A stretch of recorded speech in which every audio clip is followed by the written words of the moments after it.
Would you be comfortable living in a house that someone else had the key to?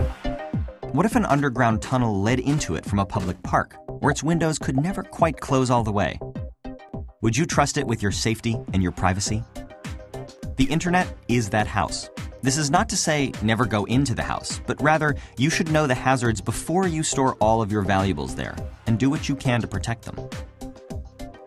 So why is it insecure, and why can't we just fortify it until it's safe? Well, first of all, the internet was not originally built to be what it is today. It's like someone decided to expand a shoebox into a skyscraper. The internet originally developed when computers were huge and so expensive to own that only universities, big businesses, and a few governments had them. The point, originally, was to let these massive supercomputers talk to each other. And as soon as two computers could send information back and forth, we had a network. The network gradually grew until personal computers emerged in the 1980s, and then it exploded. Soon, people were not just talking to each other, but also exchanging money, playing games, reading news, shopping, and doing everything we associate with the internet today. Other devices started talking to the network too. Phones and cars and refrigerators and elevators and power plants and much, much more.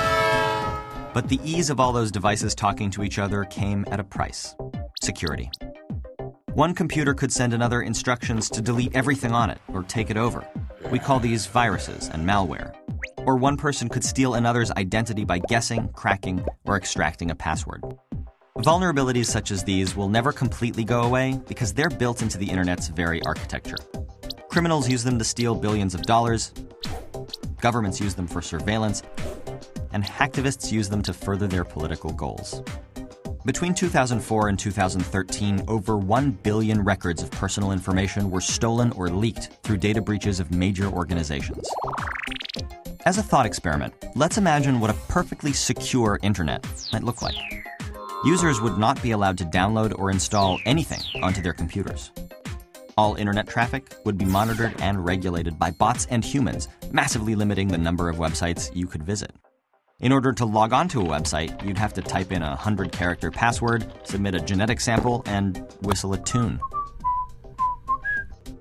The servers that hold data would be kept in heavily armed fortresses on the moon. And even with all these safeguards in place, some clever hacker would almost certainly still find a way in.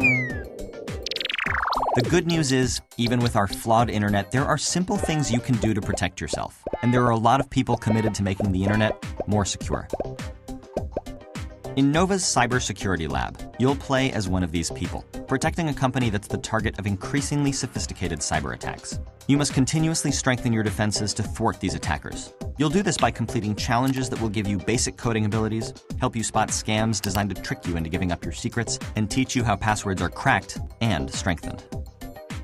The house that is the internet may be built on a shaky foundation, but it's been a home to innovation and an unprecedented free exchange of ideas. It's up to us to make it livable in spite of its